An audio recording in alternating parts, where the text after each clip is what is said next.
नमस्कार मित्र हो, मी आज घोटी गोरेगाव तालुका गोरेगाव जिल्हा गोंदिया येथील एका वृद्धाश्रमाला भेट दिली आहे।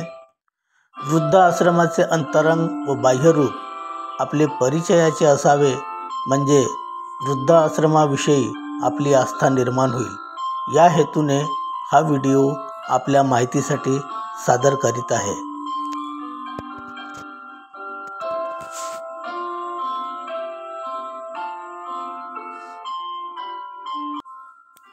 वृद्धाश्रम शासनाने योजलेल्या अनेक योजनांपैकी ही एक सेवा पुरविणारी योजना आहे।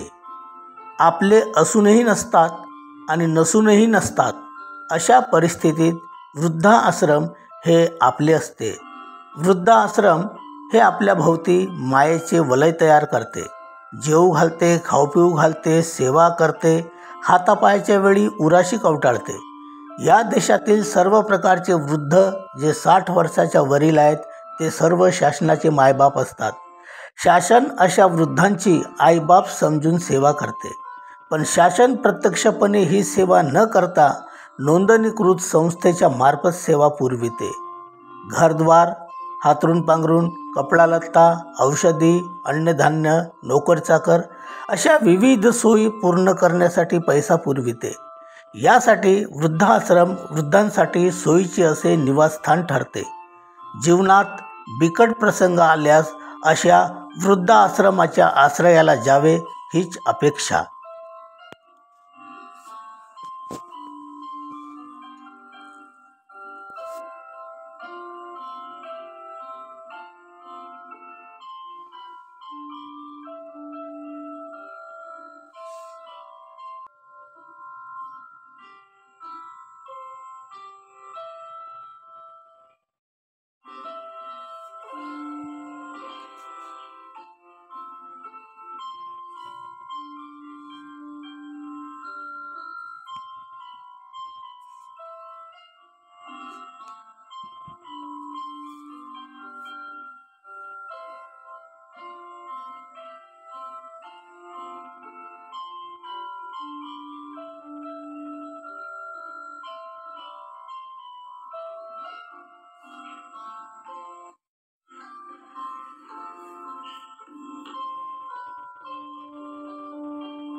आज मी नम्रता वृद्धाश्रम गोरेगाव घोटी या ठिकाणी भेट दिली आहे.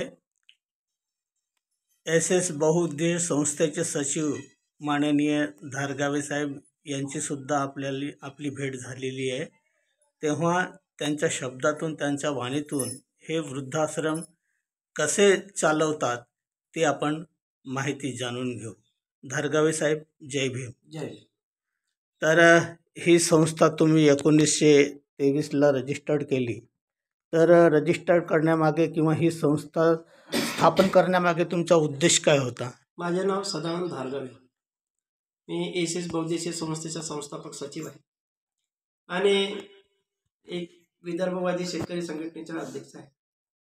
त्याच पद्धतीनं मी डॉक्टर बाबासाहेब आंबेडकर सामाजिक संघटनेचे अध्यक्ष आणि महिला अधिकार सामाजिक संघटना ह्या तिन्ही महाराष्ट्र लेवलवर चालवतो आहे.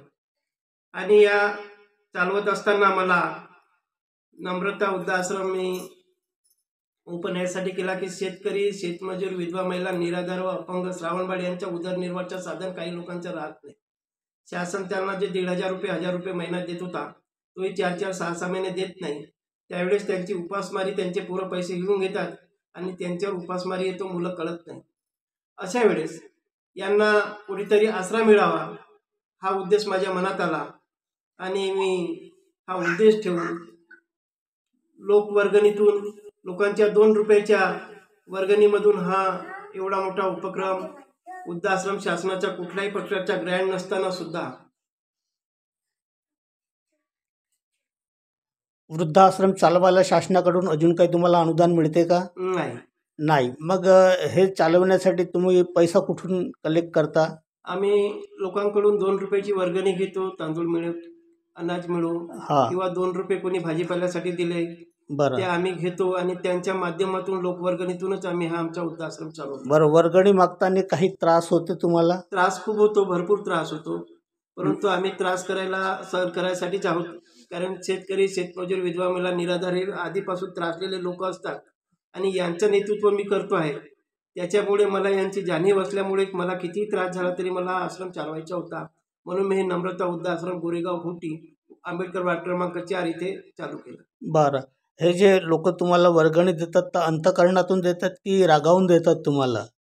अंतःकरणातूनच देतात ते लोक. भले 2 रुपये देतील पण अंतःकरणातून देतात, भावुक होऊन देतात. अच्छा. आज तुमच्याकडे एकूण किती वृद्ध आहेत या ठिकाणी? या ठिकाणी 10 वृद्ध आहेत. काही लोक आता दिवाळीसाठी गावी गेले तरी 5-7 वृद्ध आता इथे आहेत. बरं, या वृद्धांना तुम्ही सकाळ संध्याकाळ जे जेवण देता तर ते पौष्टिक आहाराच्या नियमात देता की तुम्ही असेच देता? आम्ही पौष्टिक आहाराच्या नियमाने जेवण देतोय. बरं. सकाळी चहा आहे, नाश्ता. हां. सोमवारी दिवशी दाल चावल रोटी. हां. मंगळवारी वांगे चावल रोटी. हां. बुधवारी सोयाबीन आलू चावल रोटी. गुरुवारी मिक्स भाजी चावल रोटी असते. शुक्रवारी शिमला मिरची आलू चावल रोटी. शनिवारी पुन्हा मिक्स भाजी आणि चावल रोटी असते आणि रविवारी दिवशी मग इतर कुठलीही भाजी. हां. बरं, हे जे घर आहे वृद्धाश्रम ज्या ठिकाणी आता तुम्ही स्थापन केले आहे, हे तुमचं स्वतःच्या मालकीचे आहे की भाड्याचं आहे? हे भाड्याचं आहे. बरं. त्याच्यावर तेवढी व्यवस्था नसल्यामुळे आम्ही भाड्यानेच करू नये. मग मालकीचं घर बांधायचं किंवा नाही?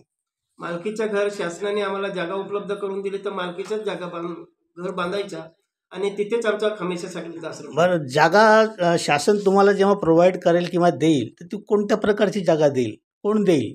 शासन देईल आम्हाला. शासन म्हणजे नेमकं स्थानिक प्रशासन देईल की स्टेट गव्हर्नमेंट देईल? स्टेट आणि केंद्र दोन्ही पण देऊ शकतात त्यांना. अच्छा. आणि ते बांधकाम करायला सुद्धा पैसा ते पुरवतील? शासन देतोय. बरं, चला, धन्यवाद तुम्ही माहिती दिल्याबद्दल. चहाची वेळ झालेली आहे आणि आता सर्वांसाठी चहा तयार होत आहे. यानंतर आपण वृद्धाश्रमातील महिलांचे आणि पुरुषांचे मनोगत जाणून घेऊ. त्याचप्रमाणे इथे जे कर्मचारी आहेत त्यांची सुद्धा मुलाखत घेऊ.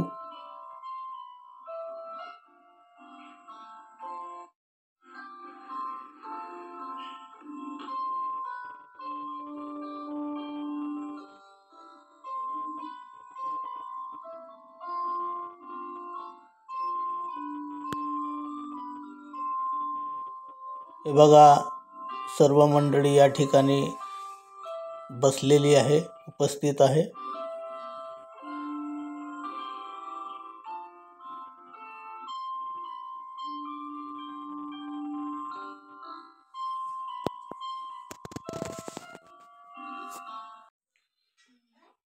तुमचं पूर्ण नाव काय आहे? सरस्वती प्रभू सिंग जयवार, बरं, कुठून आले तुम्ही? गोंदिया जिल्हा, गावाचं नाव? खमारी. खमारी. बरं, हे जे नम्रता वृद्धाश्रम आहे हे इथं स्थापन झाले, हे कशावरून कळलं? कोणी नाही म्हणजे कोणी नाही. नाही, कशावरून कळलं की इथं वृद्धाश्रम आहे? गोंदिया रेल्वे स्टेशन मध्ये. रेल्वे स्टेशन मधून कळलं. हा. तिथं बॅनर होते का तुमचे? हां, तर त्या ठिकाणी बॅनर होते म्हणून कळले. हा. बरं, मग तुम्ही आले तर तुम्हाला कोणी आणून सोडलं की एकटेच आले? नाही, मॅडम लोकांना. मॅडम लोकांना आणून सोडलं. बरं, इथं कसं वाटते तुम्हाला? अच्छा वाटतं. खाणं पिणं कसं आहे? खाना भरपूर मिळतं आणि कपडे लत्ते कपडे लागते बी मिळते. सगळं? हात पायाला तर औषध वगैरे? हा, औषध चालू आहे. छान छान, धन्यवाद. तुमचं पूर्ण नाव काय आहे? शांता घासनाथ मेश्राम. मेश्राम. तुम्ही या ठिकाणी म्हणजे गावात वृद्धाश्रम उघडलं, याचं तुम्हाला सुरुवातीला नवल वाटलं असेल का बा काय आहे म्हणून? हा. हां, बरं, तुम्ही इथं आले स्वतःहून आले की घरच्या लोकांना आणून सोडलं? स्वतःहून आले. बरं, कसं वाटते इथं आल्यानंतर? घरचं वातावरण आणि इथल्या वातावरणात काय फरक वाटते? काय चांगला फरक आहे. तिथं घरच्या वेगळाच राहायचं. घरच्या वेगळंच राहते, इथं चांगलं वाटते. बरं, जेवण खाऊन कसं आहे इथलं? चांगला आहे. व्यवस्थित कपडा लत्ता मिळतो? हो. हां, हात पाय आला तर वृद्धाश्रमच्याच भरोश्यावर राहायचं, हो. घरच्या भरोश्यावर हो. नाही पाहत बसतील जाऊन. चाललं, ठीक आहे. हो. हां, चला, धन्यवाद. तुमचं पूर्ण नाव काय आहे? मारुती काशीराम मानुकाय. कुठून आले? मी अर्जुनवरून आलो. बरं, जिल्हा कोणता आहे? गोंदिया. गोंदिया जिल्ह्यातले तुम्ही.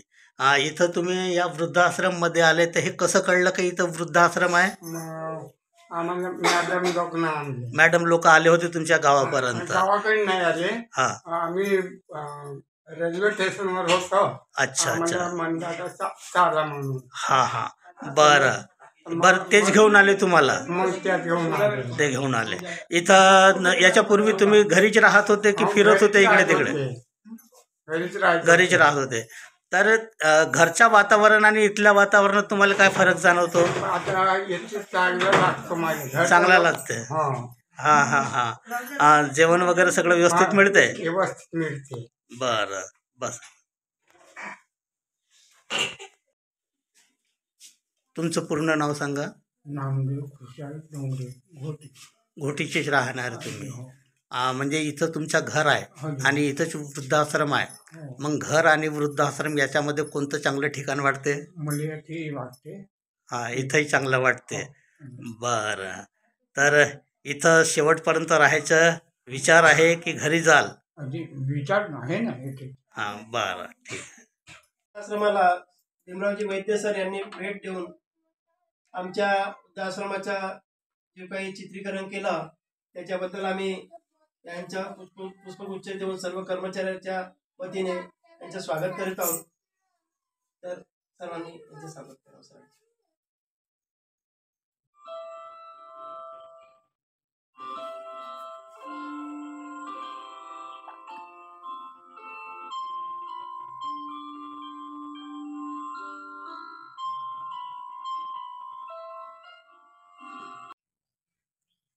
तुमचं पूर्ण नाव काय? प्रियंका कांबळे. इथं कोणत्या पदावर काम करता? संयोजिका. बरं, किती तास काम करायला लागते? 24. 24 तास काम करायला लागते. म्हणजे जेव्हा गरज पडली तेव्हा तुम्हाला यावंच लागते. हो. बरं, संयोजिकामध्ये कोणते कामं करावे लागतात तुम्हाला? साईन मारायची राहते. कर्मचाऱ्याची हजेरी म्हणजे हो, इथले जे हजेऱ्या वृद्ध वगैरे सर्व. लोक आहेत त्यांची हजेरी वगैरे घेणे हे ते? हो. बरं बरं. आणि वृद्ध लोकांची देखभाल वगैरे खाण्यापिण्याची सोय कोण पाहते? आम्हीच पाहतो. तुम्हीच पाहता. बरं, इथं जे दाणा पाणी लागते, भाजीपाला लागते, हे खरेदी तुम्हीच लोक करता? हो, आम्हीच. बरं बरं. कुठून आणता मग हा? हे विक्रत. म्हणजे गोरेगाव बाजारातून? हो. बरं बरं, ठीक आहे. तुमचं पूर्ण नाव काय आहे? रंजिता रणजित साखरे. इथं कोणत्या पदावर काम करता? संयोजिका. संयोजिका. आता त्या संयोजिकाने सांगितल्याप्रमाणे ते सगळं कामं तुम्ही करत असाल. हो. बरं, इथं घरचे कामं आणि इथल्या कामात तुम्हाला काय फरक जाणवते? फरक म्हणजे कसा म्हणजे वृद्धांना सांभाळण्याचे म्हणजे येण्याचे कामे चांगली हा, करतात. सेवा करत आहो असा भास होते करत आहो. आपल्याला. भास होते. बरं, ठीक आहे. तुमचं पूर्ण नाव काय आहे? सुनीता भाऊराव खुबराला. इथं कोणत्या पदावर काम करता? संयोजिका. आता जे संयोजिका आहेत त्यांनी जे सांगितलं ते सगळं काम तुम्ही करता.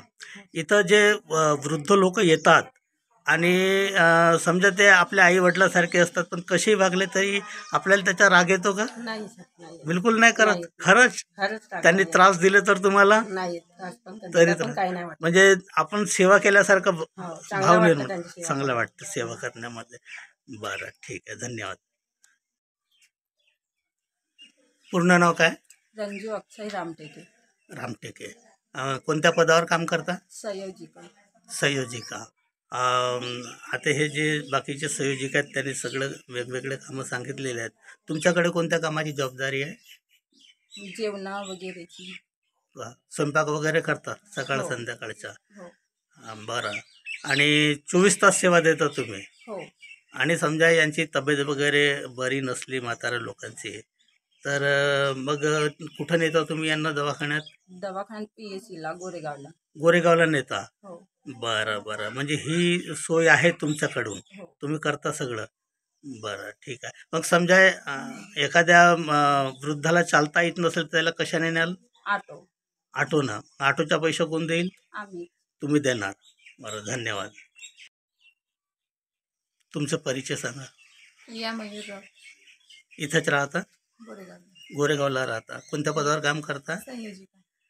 हे नम्रता वृद्धाश्रम आहे, हे तुमच्या दृष्टीनं कशी संस्था वाटते? चांगली संस्था आहे. म्हणजे वृद्ध लोक आहेत ना, त्यांची हा. काळजी घेणे म्हणजे वृद्धाश्रमात काळजी होते, सर्वच गोष्टी होतात. हे सेवा जे होते. हे जे संचालक मंडळ आहे यांच्याकडून तुम्हाला त्रास वगैरे होते कधी? नाही नाही होत. चांगले आहेत. जे तुम्हाला आर्थिक मदत लागली तर ते पुरवतात वेळेवर? पुरवतात वेळेवर. आणि इथले जे अध्यक्ष मॅडम आहेत ते अधूनमधून भेट देत असतात? भेट देत राहतात ते बरं. रविवारी दर रविवारी. कारण की बराचसा सामान मला दिसला इथं खरेदी केलेला त्यांच्याकडूनच असावा. तर यांच्याकडून तुम्हाला काहीच त्रास नाही? नाही. चला, धन्यवाद. तुमचा परिचय? गणिता सदाशिव भिलावे. भेलावे. कुठले राहणार आहे? घोटीचे. घोटीचे म्हणजे इथलेच. या ठिकाणी कोणत्या पदावर काम करता तुम्ही? संयोजिका. संयोजिका म्हणून. तर आता सध्या वेतन वगैरे मिळते तुम्हाला? नाही. काहीच नाही. म्हणजे स्वतः म्हणजे मदत म्हणून, सेवा म्हणून काम करता. बरं, संस्थेकडून तुम्हाला हे चालवायला मदत वगैरे होते? हो. वृद्धाश्रम चालवायला? की सगळं भाजीपाला तुम्ही आपल्याच पैशाने करता? नाही नाही, आम्ही वर्गणीला जातो, कलेक्शन करून आणतो हां हां, आणि त्याच्यातून त्याच्यातून चालवता. भाजीपाला वगैरे. हे इथं वृद्धाश्रममध्ये सेवा देताना, एक कर्मचारी म्हणून सेवा देताना तुम्हाला कसं वाटतंय? चांगलं वाटतं. चांगलं वाटतंय. घरचे कामं आणि इथल्या कामात तुम्हाला फरक जाणवतो की सारखाच वाटतंय? नाही, सारखं वाटतं. आपल्या घरच्या सारखं. घरच्यासारखंच वाटतं. बरं, धन्यवाद.